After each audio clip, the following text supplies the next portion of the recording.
Hello दोस्तों, आइए शुरू करते हैं। तो सबसे पहला चैप्टर दोस्तों जो हमारा है वो इंट्रोडक्शन को लेकर ही है।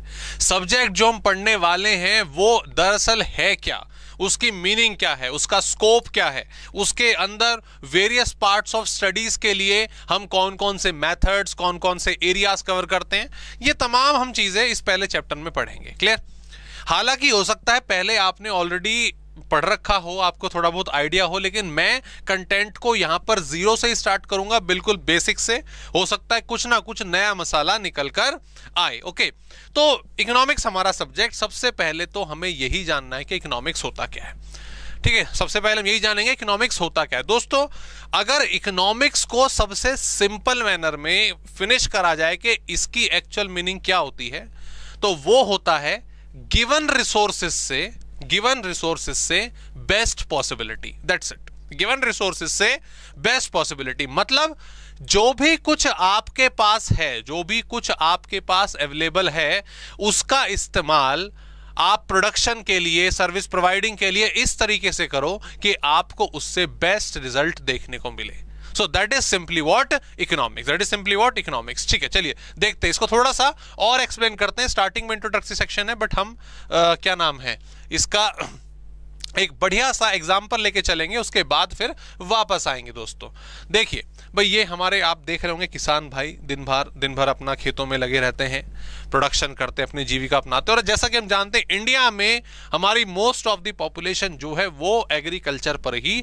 डिपेंड है। ठीक है, आज भी लगभग मोर देन 50% जो हमारी पॉपुलेशन है एग्रीकल्चर तो मैं नहीं कहूँगा, बट हाँ प्राइमरी सेक्टर पर काफ़ी ज़्यादा डिपेंडेंट है। और एग्रीकल्चर लेबर में 45-50% के आसपास ये परसेंटेज आती है। क्लियर?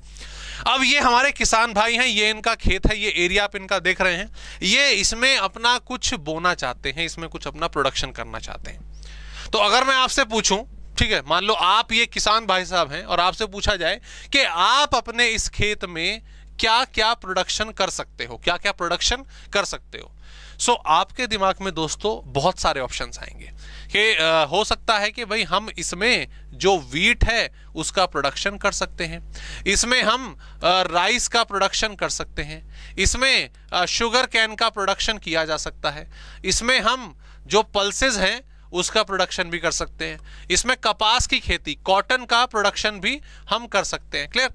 तो देयर आर वेरियस ऑप्शंस।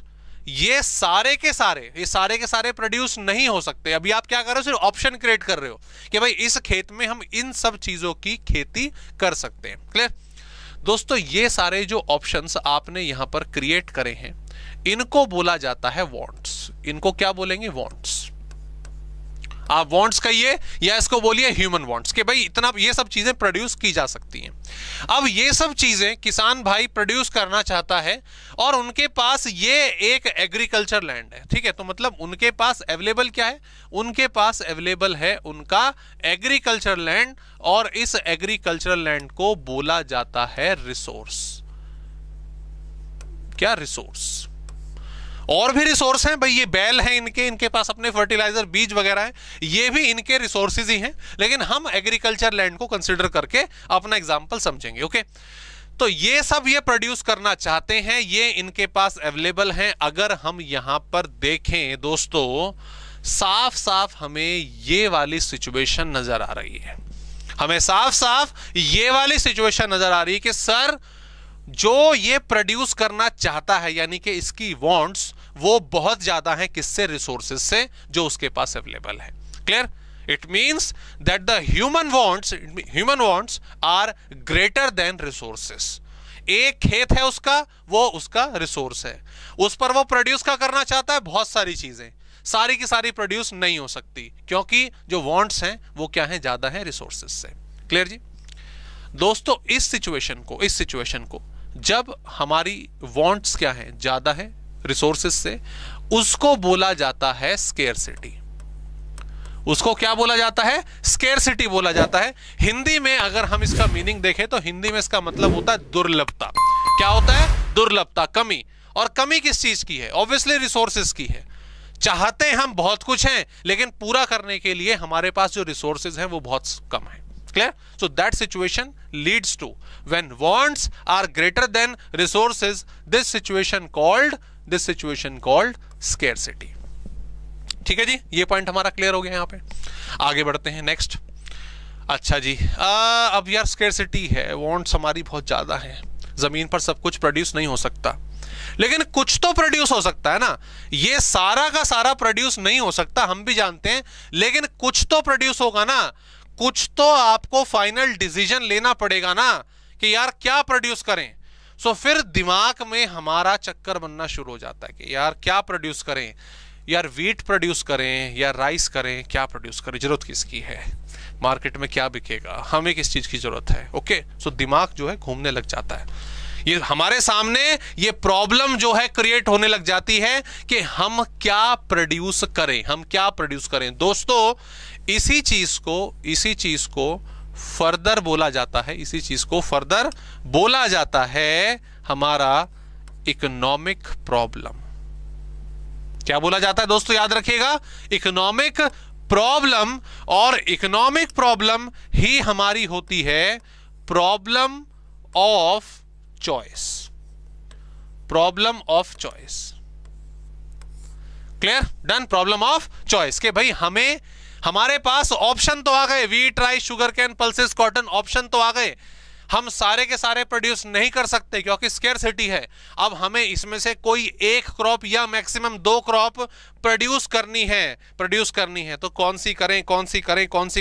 तो ये जो आपके मन में सवाल उठ रहे हैं, जो ये प्रॉब्लम आपके सामने राइज हो रही है, that is known as what, economic problem. इसको हम क्या कहते हैं, इकोनॉमिक प्रॉब्लम का नाम देते हैं। ओके जी, ये फ्लो चार्ट यहां तक पहुंचे, यहां तक मीनिंग क्लियर हो गई। Economic problem is problem of choice. अब सवाल उठता है क्या प्रोड्यूस करें। ओके, सो आपने फिर डिसीजन लिया, आपने थोड़ा फिर पढ़ाई शुरू करी, आपने थोड़ी अंडरस्टैंडिंग क्रिएट करी कि यार देखो, that is the size of my agriculture land, ये मेरा एग्रीकल्चर लैंड का साइज है। एक काम करते हैं, हमारे इस एरिया में जो शुगर कैन है उसका प्रोडक्शन सबसे ज्यादा होता है। उसका प्रोडक्शन मतलब जो जमीन है वो शुगर कैन के लिए बहुत अच्छी है। तो आपने फर्स्ट डिसीजन लिया कि इसमें शुगर कैन को प्रोड्यूस करेंगे। ठीक है जी, चलो ये डिसीजन लिया, डिसाइड कर ही रहे थे, लेकिन फिर दिमाग में आया कि यार जैसे मैं शुगर कैन उगा रहा हूं, यार बाकी हो सकता है बहुत सारे लोग शुगर कैन उगाएं। शुगर कैन का प्रोडक्शन इतना ज्यादा हो गया कि मार्केट में दाम उसका अच्छा हमें मिल ही नहीं रहा। और यार ये तो दिक्कत हो सकती है। और बात भी ठीक है, पिछले साल भी सबने शुगर कैन प्रोड्यूस करा था और ऐसी समस्याएं फिर मार्केट में देखने को मिली थी कि प्राइस अच्छा नहीं मिला था। आपके दिमाग में ये सिचुएशन अराइज हुई और on the basis of last year experience आपने डिसीजन लिया कि शुगर कैन फिर रहने दो, छोड़ो। ठीक है, शुगर कैन का प्रोडक्शन सबसे ज्यादा हो सकता है, लेकिन सीधी सी बात है, नहीं रहने दो। खामखा सर्कमस्टांसेस पिछले साल की तरह हो गए तो नुकसान हो जाएगा। हमने जो मेहनत करी, अपनी जो खेती लगाई, हमने जो रिसोर्सेस का इस्तेमाल करा, वो बेकार हो जाएगा। और रिसोर्सेज बेकार नहीं करने हैं, मतलब बेकार नहीं है, अवेलेबल है, वो ऑलरेडी कम है, तो क्या उनको वेस्ट करोगे? नहीं, ये तरीका ठीक नहीं है। अच्छा जी, चलो फिर क्या करें यार, एक काम करते हैं, राइस पर जाते हैं। शुगर कैन के बाद जो सबसे ज्यादा प्रोडक्शन हो सकता है वो राइस का हो सकता है। राइस का प्रोडक्शन कर लेते हैं, चलो इट्स गुड, राइस का प्रोडक्शन कर लेते हैं। फिर आपने सोचा कि देखो, अगर मैं इस पूरे एग्रीकल्चर लैंड में अगर मैं राइस का प्रोडक्शन करता हूं तो 1000 किलो 1000 केजी राइस जो प्रोड्यूस हो सकता है। ठीक है जी, ओके, अच्छी बात है। आपने सोचा कि यार 1000 केजी ज्यादा है, मेरी फैमिली को कंजम्पशन के लिए थोड़ा बहुत अगर मैं मार्केट में बेचूं भी दाम के हिसाब से, अगर मैं 600 किलो प्रोड्यूस कर लूं इस एरिया में तो मेरे लिए सफिशिएंट है, मेरे लिए भी सफिशिएंट है, मार्केट में भी कुछ बिक जाएगा, मुझे प्राइस मिल जाएगा। मैं खामा ज्यादा प्रोड्यूस करूं, हो सकता है ना बिके, मुझे भी जरूरत नहीं है, ये वेस्ट हो सकता है। ओके, ठीक है, ये तो बड़ी सही लग रहा है, एनालिसिस ठीक ठाक लग रहा है सोचने में। एक काम करते हैं, यहां पे राइस प्रोड्यूस कर लेंगे और जो एरिया बच गया है उसमें जो थर्ड बेस्ट ऑप्शन है हमारा क्या, पल्सेस। उसके बाद पल्सेस का प्रोडक्शन, मैं एज्यूम कर रहा हूं थर्ड बेस्ट है, पल्सेस का प्रोडक्शन कर लेंगे। क्लियर? तो आपने अभी दोस्तों क्या करा, जरा मुझे बताओ, आपने अभी क्या करा ये सब क्या आपने आंख बंद करके सीधा डिसीजन ले लिया कि चलो भाई शुगर कैन? नहीं, you know the market circumstances, you know the price of the sugar cane, आपको पिछले साल का एक्सपीरियंस था, आपने डिसीजन लिया नहीं ये ठीक नहीं है। Then you go for the rice, the second best option, उसको प्रोड्यूस करो। उसमें भी आपने इफेक्टिव एनालाइज करा कि भाई सारे में जरूरत नहीं है, जितनी रिक्वायरमेंट है अपने लिए थोड़ा बहुत मार्केट में ठीक ठाक बिक जाए उतना प्रोड्यूस करो, और जो बाकी एरिया रह गया है उसमें थर्ड बेस्ट। कोई सोच सकता है कि जिसका थर्ड नंबर आ रहा है प्रोडक्शन के मामले में, उसकी पॉसिबिलिटी सही है प्रोड्यूस करना, है ना? इट हैपन्स बिकॉज, अब ध्यान दीजिएगा, आपने फाइनली क्या डिसीजन लिया कि जो मैं राइस है लगभग 60% एरिया में प्रोड्यूस कर लूंगा अपना टारगेट पूरा करने के लिए, जो पल्सेस है वो मैं 40% एरिया में अपना इस्तेमाल कर लूंगा। ये डिसीजन आपने लिया ना, तो ये डिसीजन आपने कैसे लिया दोस्तों? ये डिसीजन आपने लिया प्रॉपर मार्केट एनालाइज करके, प्रॉपर सर्कमस्टांसेस को समझ के, प्रॉपर क्रॉप की एटमॉस्फेयर की कंडीशंस को समझ के, प्रॉपर इकोनॉमिक्स से। किससे? प्रॉपर इकोनॉमिक्स से। कहने का मतलब, अगर ये प्रॉब्लम है तो प्रॉब्लम का सॉल्यूशन भी तो होना चाहिए। तो दोस्तों इस प्रॉब्लम का सॉल्यूशन ही होता है इकोनॉमिक्स। यस, इस प्रॉब्लम का सॉल्यूशन ही होता है इकोनॉमिक्स। अगर मैं एक बिल्कुल सिंपल सी बढ़िया सी, आप नोट करेंगे इसको, इकोनॉमिक्स की डेफिनेशन बताऊं आपको। So economics, right, economics is about making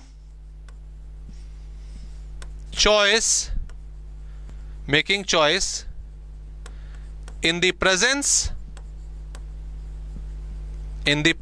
of scarcity, in best possible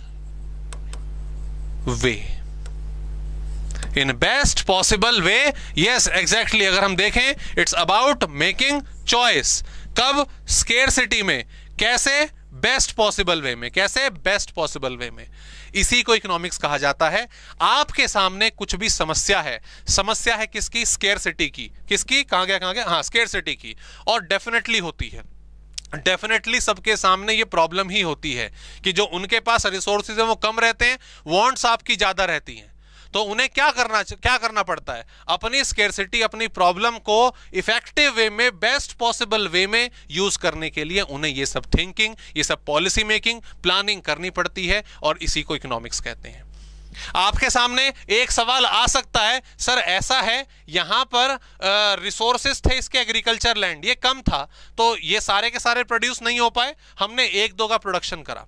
sir अगर ये रिसोर्सेज ज्यादा हो जाते हैं, मतलब मान लो एग्रीकल्चर लैंड बहुत ज्यादा हो जाती, अभी आप इतनी शो कर रहे हो, अगर मान लो इतनी सारी होती, तब तो ये सारी प्रोड्यूस हो जाती, तब तो आपकी जो इकोनॉमिक प्रॉब्लम है वो नहीं रहती। दोस्तों बात ठीक है आपकी, लेकिन एक चीज और याद रखिएगा, जब रिसोर्सेज बढ़ते हैं ना, तो वांट्स भी बढ़ती हैं, तो स्केर्सिटी तो रहेगी। ये अभी इस एग्रीकल्चर लैंड के हिसाब से टारगेट कितना लेके चल रहा था? 600 किलो है, बाद में लेके चलेगा 1000 किलो, 2000 किलो। पहले 5 ही ऑप्शन थे, फिर 10 आ जाएंगे। पहले पर्पस सिर्फ एग्रीकल्चर था, हो सकता है फिर फैक्ट्री लगाने का भी आ जाए। तो आपके जो वांट्स हैं, जो रिक्वायरमेंट है, वो बढ़ती रहेंगी। स्केर्सिटी हमेशा होगी, इकोनॉमिक प्रॉब्लम हमेशा होगी, और उसे इफेक्टिव तरीके से बेस्ट पॉसिबल वे में इस्तेमाल करने के लिए हमें इकोनॉमिक्स की आवश्यकता होगी। सो that's the meaning of economics, कि भाई हमें इसकी जरूरत क्यों पड़ती है। ठीक है, आइए वापस चलते हैं अपने थ्योरेटिकल कंटेंट पर। जैसा कि हमने यहां पर देखा स्टार्टिंग में, तो वही सब चीजें यहां पर हमें बताई जा रही हैं कि economics is one of the social science. ये एक हमारा सब्जेक्ट है, सोशल साइंस का सब्जेक्ट है, जैसे ज्योग्राफी है, हिस्ट्री है, हमारे आसपास की चीजें, और हम अपने आसपास इकोनॉमिक्स ही होते हुए देखते हैं। पॉकेट मनी मिलती नहीं मिलती? बताओ, पॉकेट मनी घर से मिलती है नहीं मिलती? पॉकेट मनी जब आपको मिली, मान लो मैं अज्यूम कर रहा हूं 500 रुपए मिली आपको, है ना, तो 500 रुपए की प्लानिंग देखो आप कैसे कैसे करते हो, है ना। इससे फोन रिचार्ज इतना होगा, इससे कुछ खाने पीने की चीज इतनी होगी, किसी को चॉकलेट देनी है, किसी को रोज देना है, पता नहीं क्या क्या आप पूरी प्लानिंग कर लेते हो, है ना। लेकिन क्या सारे टारगेट पूरे हो? दोस्तों के साथ पार्टी भी कर लूं, अपने लिए भी कुछ खरीद लूं, ऐसा नहीं हो पाता, है ना। सो व्हाट यू डू, आप क्या करते हो? Best possible. यार दोस्तों के साथ जाऊं या अपने लिए कुछ खरीदूं, या किसी को चॉकलेट दूं या खुद ही चॉकलेट खा लूं, होता ना, मतलब सेटिंग अपनी करते हो, प्लानिंग वगैरह। दैट इज व्हाट, कि जो 500 रुपए हैं वो रिसोर्स आपके वो कम है, वांट्स क्या है? ज्यादा है। सर अगर 500 की जगह 5000 दे दिए पापा ने, 5000 दे दिए, फिर तो हम सब कुछ कर सकते हैं। अरे नहीं कर सकते भैया, बिल्कुल नहीं कर सकते। जब 500 रुपए आए थे तो 500 रुपए के हिसाब से दिमाग चला था, जब 5000 आएंगे तो 5000 के हिसाब से दिमाग चलेगा। भाई 5000 आ गए, अपने लिए कुछ गैजेट खरीद लूं, मोबाइल के लिए पैसे जोड़ूं, दोस्तों के साथ कहीं अच्छी जगह घूमने चला जाऊं, है ना। तो कहने का मतलब ये कि अगर रिसोर्स बदलेंगे तो आपकी वांट्स भी बदलेंगी। तो ये सब रेगुलर लाइफ अपने आसपास हम देखते हैं। मम्मी हमारी, सबसे पहले इकोनॉमिक्स हमें किसने पढ़ाई? सबसे पहले हमें इकोनॉमिक्स पढ़ाई हमारी मम्मी ने। अरे जाओ मार्केट से अपना आलू लेके आओ, प्याज लेके आओ, होता ना, कई बार सामान लेने के लिए भेज देती हैं, तो पहले बता देती है ना कि ये मनी है, इसमें इतनी सब्जी आएगी, ये लगभग रेट होगा, ये प्राइस ले लेना, धनिया मिर्ची फ्री में ले लेना, है ना।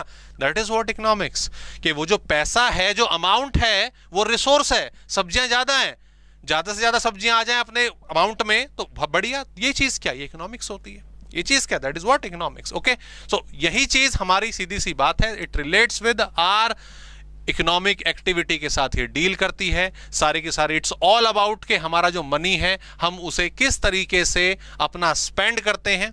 और यस, सबसे मेन चीज हमारी यहां पर जो आ जाती है, it is a problem, it is a problem जो किसकी है? आपकी स्कैरसिटी की। It is a problem because human wants are unlimited and society's resources are limited. So the central task of economics is how much of a commodity, yes, how much of a commodity are to be produced जहां पर हमें सबसे ज्यादा satisfaction मिले। और अभी आपने इस एग्जाम्पल में दोस्तों यही तो करा था, हमें किसकी कितनी उगानी है यही तो डिसीजन लिया था। भाई इसकी 600 रहेंगी, 40% रहेगा।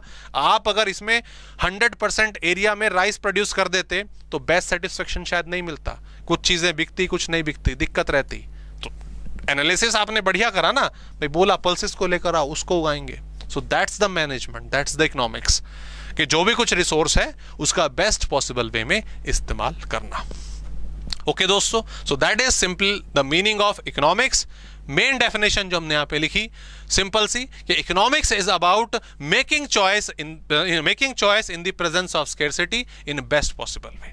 चलिए जी आगे बढ़ते हैं, सफर को ले जाते हैं आगे। और यस, हाँ जी, दो दोस्त आ गए हमारे, एक है आपका माइक्रो और एक है आपका मैक्रो।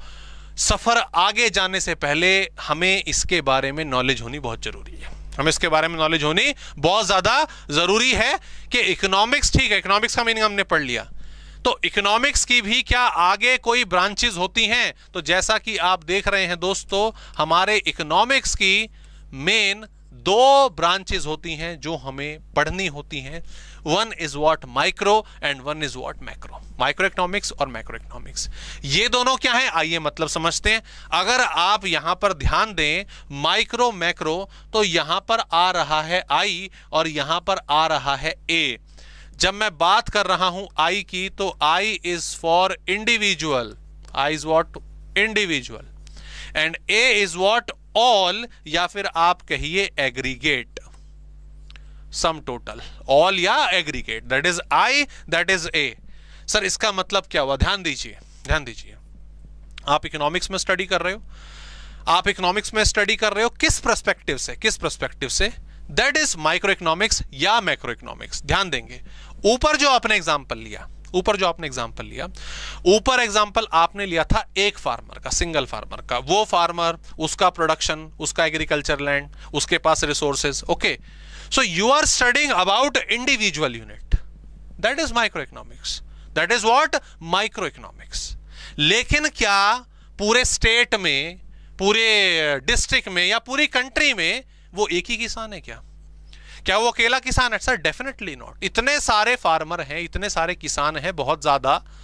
उन सबको अगर हम एक साथ कंसिडर करके उनकी स्टडी करें, उन सबके पास टोटल जमीन कितनी है, वो टोटल कितना प्रोडक्शन कर सकते हैं, मार्केट में उनका सभी कमोडिटीज का एक एवरेज प्राइस क्या हो सकता है। Now you are studying about all, now you are studying about aggregates, that is macroeconomics. Clear? ये पेन आपका, ठीक है, इसका प्राइस क्या है, इसकी मार्केट में डिमांड कितनी होती है, जो फर्म्स हैं इसको कितनी क्वांटिटी में बना रहे हैं, कब इसकी डिमांड बढ़ती है, कब इसकी सप्लाई बढ़ती है, वगैरह वगैरह। You are studying about the individual unit, that is micro economics. लेकिन मार्केट में, मतलब इकोनॉमी में, क्या ये अकेली कमोडिटी, अकेला पेन है? नहीं सर, ये मार्कर भी है, ये हाइलाइटर भी है, ये कैलकुलेटर भी है, ये पेंसिल भी है, ये पेन भी है, ना जाने कितनी सारी कमोडिटीज इकोनॉमी में है। तो उन सब की टोटल कंबाइंड डिमांड, उन सब की कंबाइंड टोटल सप्लाई, उन सब का एक एवरेज प्राइस लेवल, कंट्री में सब लोगों की इनकम एक साथ जब कंबाइंड स्टडी कर रहे हो आप, that known for macro economics, that is what macro economics. तो ये एक सिंपल सा डिफरेंस नजर आता है कि माइक्रो इंडिविजुअल लेवल पर इंपैक्ट डाल रही है और मैक्रो एग्रीगेट लेवल पे। तो इसकी डेफिनेशन भी अगर हम लिखें ना दोस्तों, सो माइक्रो इकोनॉमिक्स, ठीक है, लिख लेंगे इसको, माइक्रो इकोनॉमिक्स इज अबाउट रहने देते हैं, is a branch of economics which studies economic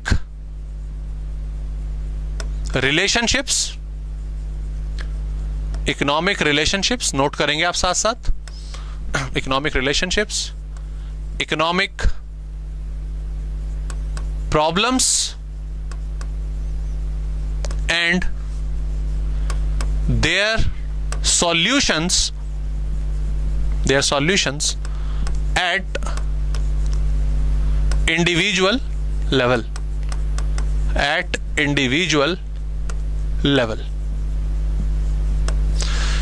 clear जी? तो यहां पे मेन वर्ड यहां पर क्या निकल कर आया हमारे सामने? सर निकल कर आया main word individual unit.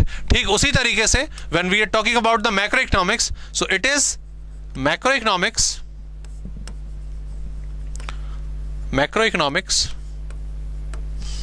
is a branch of economics, ये भी ब्रांच है, वही ब्रांच है, which studies economic relationships, same word आ रहा है, economic problem and their solutions of an economy। अगर आप देखो यहां तक बिल्कुल सेम डेफिनेशन है, बस यहां पर क्या जाएगा, at aggregate level. At what sir? Aggregate level. यहां पर मेन वर्ड क्या आया कि हम यहां पे सिंगल बेसिस पर टारगेट ना करके सबको एक साथ सम टोटल करके उस पर टारगेट लेते हैं। जैसे मैं एग्जांपल भी लूं इसका, अगर मैं एग्जांपल यहां पे लिखूं, डिमांड ऑफ अ गुड, एक सिंगल कमोडिटी का क्या डिमांड है ना? लेकिन अगर इसको मैं मैक्रो लेवल पे ले जाऊं, सबका टोटल कर दो एक साथ, so it becomes aggregate demand. It becomes what? Aggregate demand. अगर मैं बोलूं कि सप्लाई ऑफ अ फर्म, तो ये माइक्रो हो गया, अ सिंगल फर्म। लेकिन सारे फर्म्स की, सारी फैक्ट्रीज की सप्लाई आपने जोड़ दी तो इट बिकम एग्रीगेट सप्लाई। ऐसे ही मैं बोलूं इनकम ऑफ अ कंज्यूमर, अकेले कंज्यूमर की इनकम, बिल्कुल ठीक बात है, क्या दिक्कत है ना, माइक्रो। लेकिन पूरी कंट्री की इनकम अगर आप एक साथ जोड़ दो तो वो क्या बन गया? Aggregate income. उसको बेटर वर्ड हमारे पास है उसके लिए क्या, कि यार हम उसको नेशनल इनकम बोलेंगे। क्या हम उसको नेशनल इनकम बोलेंगे?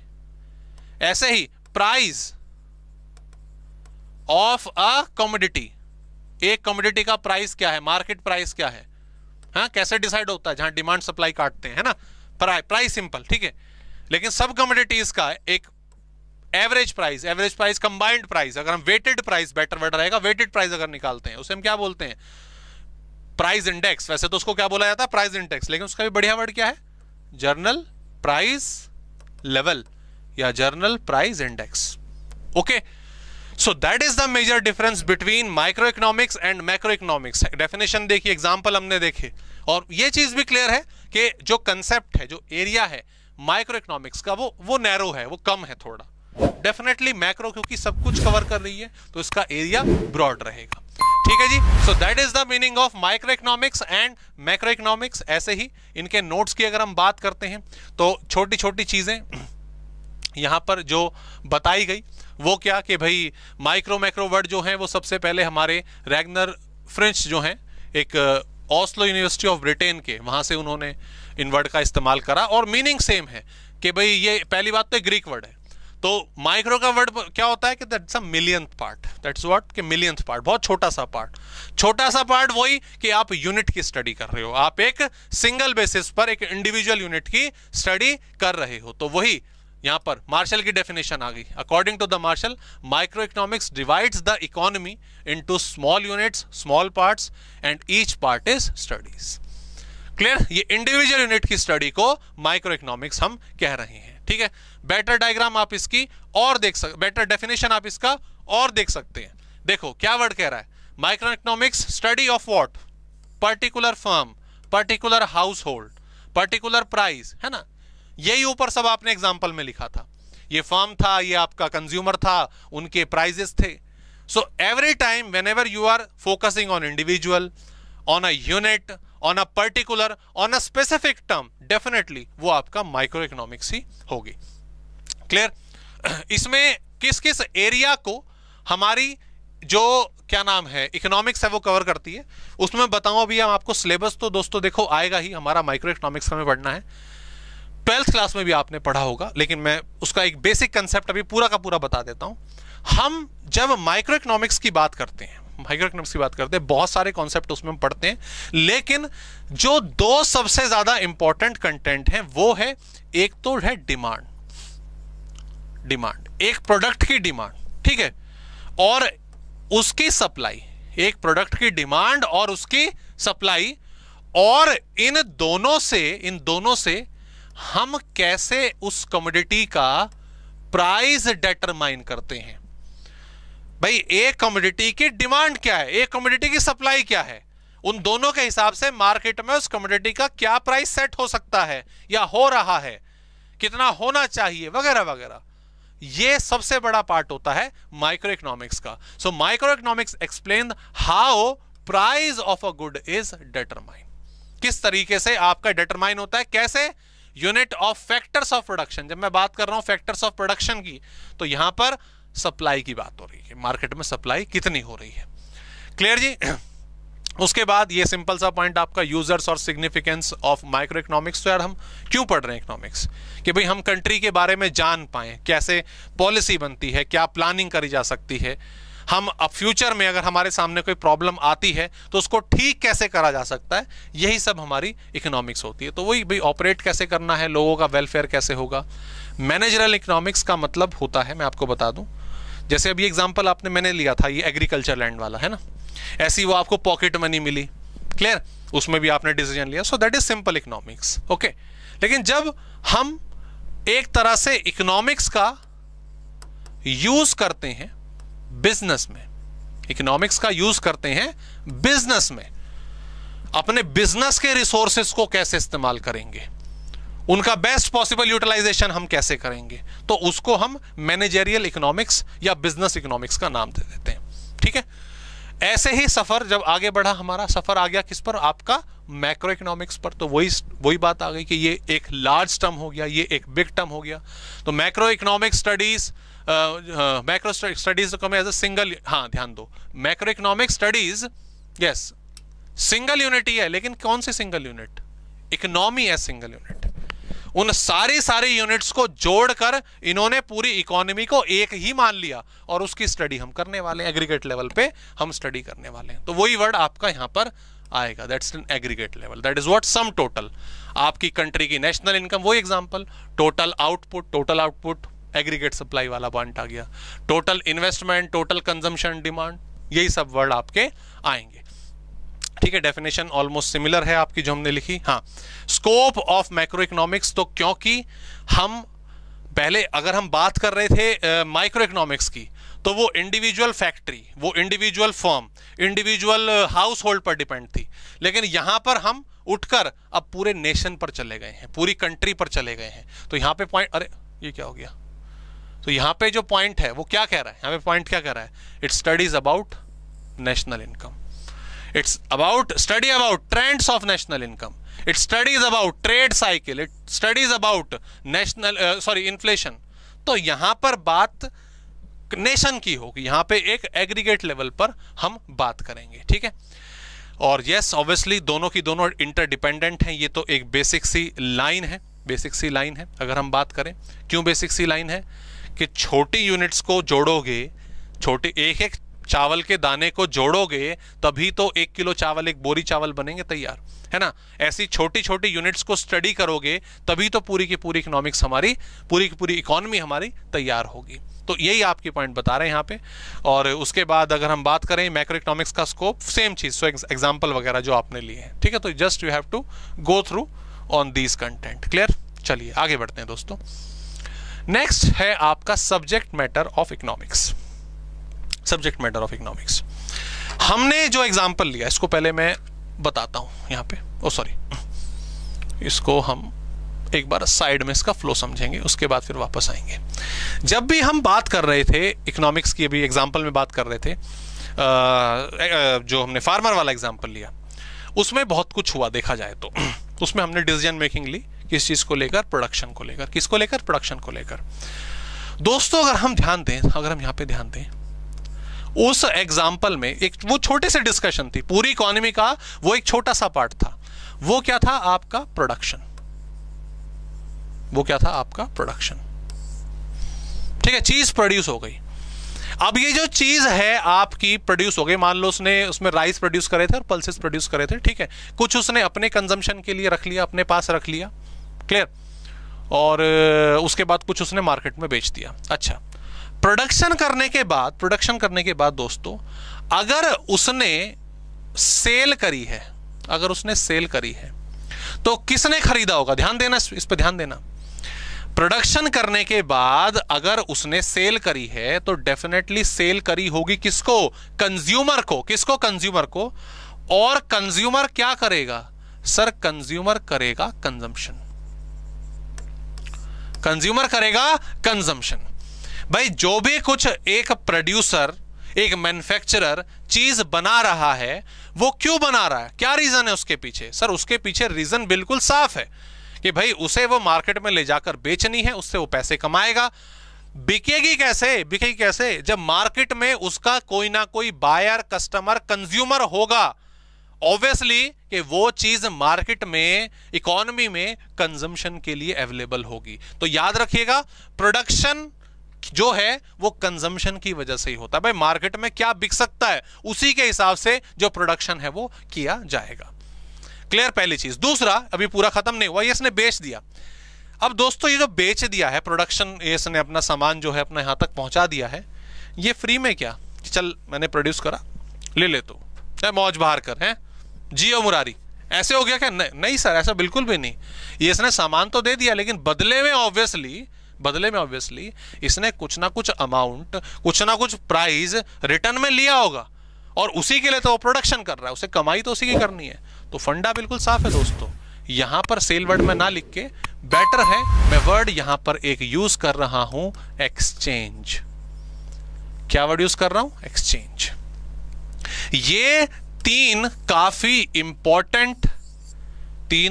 इंपॉर्टेंट एरिया हैं, कंटेंट है इकोनॉमिक्स के अंदर। प्रोडक्शन है, कंजम्पशन है, चीजें बनाना, चीजें कंज्यूम करना, और इन दोनों को जोड़े है कि भाई ये दोनों चीजें कब हो पाएंगी? जब प्रोड्यूसर्स के बीच में, कंज्यूमर्स के बीच में कुछ ना कुछ एक्सचेंज होगा, कुछ ना कुछ लेन देन होगा। लेन देन किसका? यहां से कमोडिटी जाएगी और यहां से पैसे आएंगे। करेंगे। तो दोस्तों ये तीन काफी इंपॉर्टेंट एरिया आपके इकोनॉमिक्स के होते हैं। एक होता है प्रोडक्शन, एक होता है एक्सचेंज और एक होता है हमारा यस एग्जैक्टली कंजम्पशन। आइए इनके बारे में पहले समझते हैं। अभी एक पॉइंट और है, हालांकि एक पॉइंट का पॉइंट तो बहुत सारे होते हैं, पर पहले इन तीनों को जरा आपको एक्सप्लेन करता हूं। आई होप मीनिंग तो क्लियर हुआ। तो हमें यहां पर कौन कौन से पढ़ने हैं? हमें एक प्रोडक्शन पढ़ना है, एक एक्सचेंज पढ़ना है, डिस्ट्रीब्यूशन आएगा भी, इसकी डिस्कशन करेंगे, और कंजम्पशन। पहले इन पर फोकस करते हैं। तो प्रोडक्शन का मतलब दोस्तों मैं आपको बता दूं शॉर्ट में, अभी प्रोडक्शन में हालांकि आगे हम पढ़ेंगे, it is creation of utility. लिख लीजिएगा, बहुत बढ़िया word. Production is simply creation of utility. Utility क्या? यूटिलिटी किसकी? कंज्यूमर की। कंज्यूमर की जरूरत के हिसाब से जो भी गुड्स एंड सर्विसेज आप बना रहे हो अपने रिसोर्सेज के आधार पर, that is known as what? Production. उसे हम क्या कहते हैं? प्रोडक्शन कहते हैं। इसके कई सारे फॉर्म्स भी होते हैं, इसके पार्ट्स भी होते हैं, पर वो क्या, वो अभी जब प्रोडक्शन चैप्टर तक पहुंचेंगे तब उसके बारे में डिस्कस करेंगे, अभी नहीं। ठीक है, ये एक प्रोसेस है जिसमें हम रॉ मटेरियल को फिनिश गुड में कन्वर्ट करते हैं। ठीक है, ये अच्छा लिखा ही हुआ है, it is nothing but creation of utility. अच्छा, ऊपर जो लिखा हुआ ना दोस्तों, ये it is a process of change the raw material into final good. ये प्रोडक्शन ही है, लेकिन ये पूरे प्रोडक्शन कैटेगरी का एक पार्ट है। That is not a complete thing. सिर्फ रॉ मटेरियल को फिनिश गुड में कन्वर्ट करना प्रोडक्शन नहीं होता, प्रोडक्शन और ज्यादा वास्ट होता है। पर वो क्या, वो आगे देखेंगे। एंड यस, प्रोडक्शन करने के लिए चाहिए भैया अपने को चार चीजें, एक लैंड, एक लेबर और एक कैपिटल। लैंड जहां पर हम अपने फैक्ट्री को, अपने फर्म को स्टैब्लिश करेंगे। लेबर जो आके काम करेगी, हमारे लिए प्रोडक्ट बनाएगी। कैपिटल जिससे हम अपनी सारी इक्विपमेंट्स हो गई, रॉ मटेरियल हो गया, मशीनरीज हो गई, बाय करेंगे। और ये तीनों चीजें अगर मिल भी जाएं तब भी कुछ ना हो पाएगा, तुमसे तब भी कुछ ना हो पाएगा। कब हो पाएगा? जब आपके पास ये वाली चौथी स्किल होगी। इसको हम एंटरप्रेन्योरशिप भी कहते हैं। एंटरप्रेन्योर या एंटरप्रेन्योरशिप भी कहते हैं। कौन है ऑर्गेनाइजेशन, कौन है जो इन तीनों को संभालेंगी, बताएंगी क्या करना है आपको, किस तरह से अपने आप को ऑपरेट करना है। तो इन चारों के बिहाफ पे प्रोडक्शन जो है होता है। ठीक है, उसके बाद आपका आ जाता है एक्सचेंज। एक्सचेंज मैंने बोला दोनों लोगों के बीच में, प्रोड्यूसर और कंज्यूमर के बीच में जो आपका लेन देन हो रहा है। तो पहले तो हालांकि प्राचीन काल में, मतलब होता तो अभी भी है बट अब तो ना के बराबर रह गया। पहले बार्टर सिस्टम होता था। पहले क्या होता था? Barter system. चीजों के बदले चीजें बदल ली जाती थी। उसने आलू उगाए, इसने प्याज उगाए, सामान बदल लिया। एक ने राइस, एक ने वीट, सामान बदल लिया। इस तरह से चलता था। बट ऑब्वियसली उसमें कई सारे ड्रॉबैक थे, कई सारे नुकसान थे। मनी बैंकिंग में उसको डिस्कस करा जाएगा। और यस एग्जैक्टली नतीजा क्या निकल के आया हमारे सामने कि भाई ये ठीक नहीं है। तो फिर इसको बाद में हमारे प्राइस ने टेक ओवर कर लिया, मतलब मनी ने इसको टेक ओवर कर लिया। ठीक है, डिस्ट्रीब्यूशन पर मैं भी आता हूं, अभी बताता हूं। यहाँ पे हाँ लास्ट पॉइंट पर आ जाते हैं, कंजम्पशन पर। और कंजम्पशन जैसा भी हमने समझा कि मार्केट चल किससे रही है, सब कुछ ये हो ही किससे रहा है। ठीक है भाई, पेट की वजह से। ठीक है, अभी तो कम है? पेट की वजह से, एपेटाइट की वजह से, कंज्यूमर की वजह से कि भाई हमें कंजम्पशन के लिए इन चीजों की जरूरत है, हमें ये चाहिए। हाँ, इसीलिए तो कंजम्पशन हो रहा है, प्रोडक्शन हो रहा है। तो मेन चीज क्या आ गई लास्ट आपकी? कंजम्पशन। कि भाई यहां पर अब हम चीजों को यूज करेंगे, उनको यूटिलाइज करेंगे, जो भी कुछ प्रोड्यूस हुआ है। इसी को हम कहते हैं आपका कंजम्पशन। और एक तरह से it is what? Final purchase. It is what? Final purchase. ये अंत है बात का, इसके आगे अब दोबारा से ही प्रोडक्शन एक्टिविटी होगी।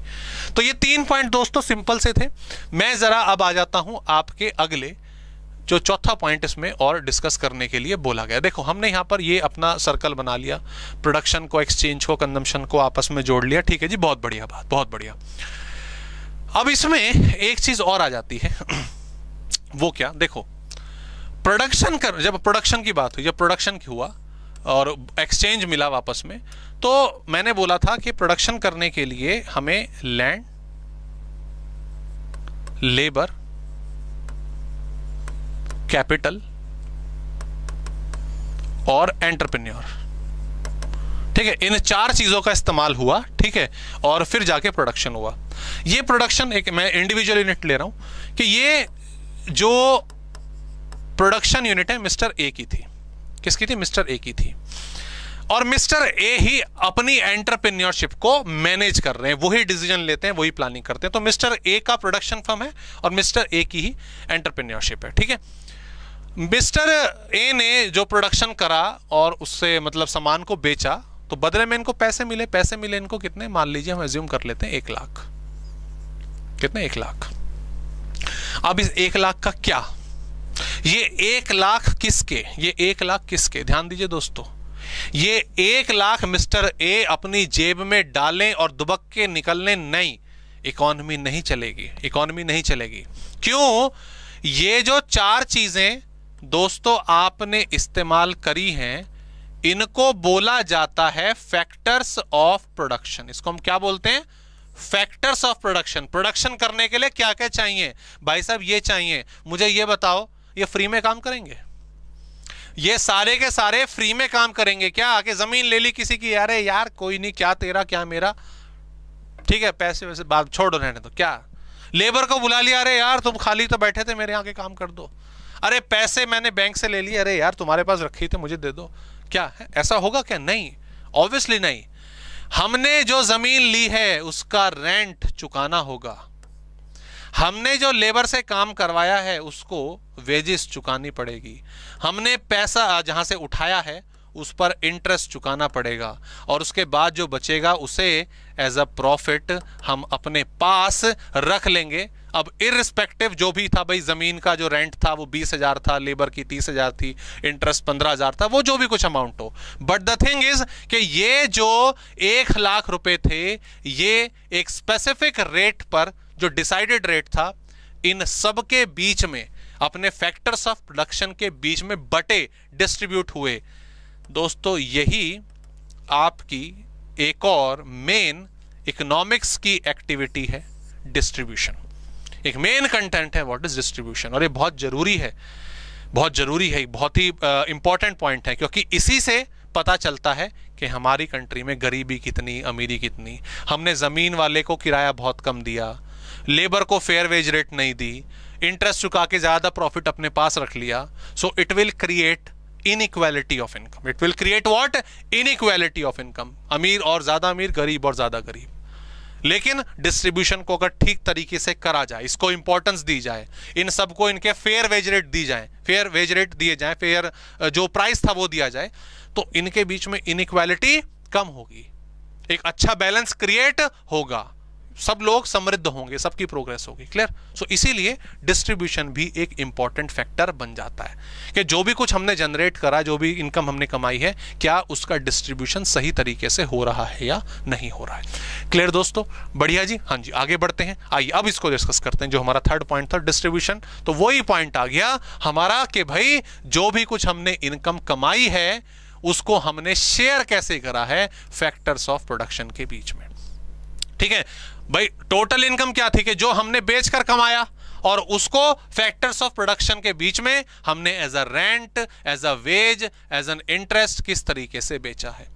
ठीक है, इसके 2 पार्ट हैं, एक माइक्रो लेवल, एक मैक्रो लेवल। जो एग्जांपल मैंने आपको अभी दिया सिंपली, ये एक माइक्रो लेवल का एग्जांपल था। Micro distribution is nothing but pricing of factors of production, कि हम जो उनका प्राइस है उनकी पर यूनिट के हिसाब से उनको कैसे देते हैं। क्लियर? हाँ, जब मैं मैक्रो पे आ जाता हूं ना दोस्तों, यहां पर तो आपने क्या करा, यहां पर तो आपने क्या करा, एक फर्म के रेवेन्यू को बांटा, ओके। लेकिन जब हम कंट्री की बात करते हैं तो वहां पर नेशनल इनकम की बात होती है कि नेशनल इनकम को किस तरीके से डिस्ट्रीब्यूट करा जाता है। ओके दोस्तों, चलिए जी, आज की क्लास में हम इतना ही कंटेंट रखेंगे। अगली क्लास में हम और भी डेफिनेशंस वगैरह हैं, इनके बारे में भी चर्चा होगी। इकोनॉमिक्स, क्योंकि मैं आपको बता दूं इकोनॉमिक्स क्या है। इकोनॉमिक्स एक थ्योरी सब्जेक्ट है दोस्तों। Economics is not completely science, economics is not completely science. Science में क्या होता है कि जो थ्योरी, जो प्रिंसिपल एक बार क्रिएट हो गया वही लंबे समय तक रहेगा। लेकिन इकोनॉमिक्स क्या है, एक ह्यूमन बिहेवियर है, एक थ्योरी है जो टाइम बाय टाइम अपना रूप चेंज करती रहती है। उसमें कुछ नई चीजें ऐड होती हैं, पुराने कंसेप्ट ऐड होते हैं, नए कंसेप्ट ऐड होते हैं, पुराने डिलीट होते हैं। ये बैलेंस चलता रहता है। उसी चीज को लेकर इकोनॉमिक्स के बारे में अलग अलग टाइम पर अलग अलग इकोनॉमिस्ट ने अपने पॉइंट ऑफ व्यू रखे। तो वो पॉइंट ऑफ व्यू क्या है उनके बारे में भी हम चर्चा करेंगे। ये हमारी नेक्स्ट क्लास का टॉपिक होगा। एंड यस, आज की क्लास में हमने क्या करा, आज की क्लास में हमने सिंपल इकोनॉमिक्स की मीनिंग समझी, ठीक है, उसके जो फ्लो चार्ट था वो समझा। उसके बाद हमने देखा इसकी दो ब्रांचेज हैं, माइक्रो मैक्रो, दोनों में कुछ डिफरेंस नहीं है, दोनों का काम एक ही है। हाँ, मेन चीज क्या है, एक इंडिविजुअल लेवल पे काम करती है माइक्रो इकोनॉमिक्स और एक एग्रीगेट लेवल पे करती है। और साथ ही फिर इकोनॉमिक्स के तहत अंडर कौन कौन से फैक्टर्स हम स्टडी करते हैं। हमने प्रोडक्शन की बात करी, कंजम्पशन की बात करी, हमने एक्सचेंज की बात करी, डिस्ट्रीब्यूशन की बात करी। So all these are content of economics. ऐसे इन्वेस्टमेंट भी होता है, ऐसे सेविंग भी होता है, बट जो आपका कायदे से सब्जेक्ट में बनता है हम उतना ही पढ़ेंगे। नेक्स्ट क्लास में दोस्तों शुरू करते हैं definition of economics. Please topic को रिवाइज करेगा, कोई भी क्वेरी, कोई भी डाउट हो तो पूछेगा, और यस अपने नोट्स जो हैं तैयार करिएगा स्टेप बाय स्टेप। मिलते हैं आपसे नेक्स्ट क्लास में। Please take care.